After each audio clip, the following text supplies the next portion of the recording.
గాంధీ భవన్ నుండి ప్రారంభమైన మహిళా కాంగ్రెస్ ర్యాలీ.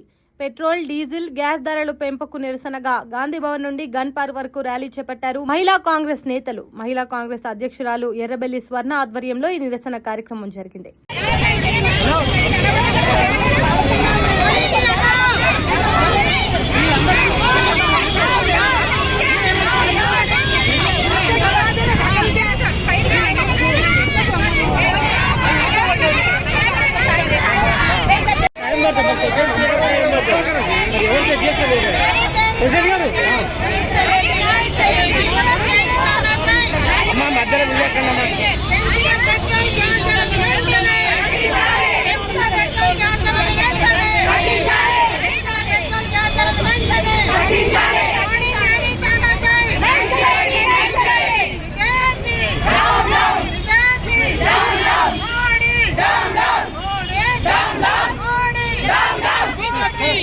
లైక్ చేయండి, షేర్ చేయండి, సబ్స్క్రైబ్ చేయండి. మరిన్ని వీడియోల కోసం బెల్ సింబల్ పై క్లిక్ చేయండి.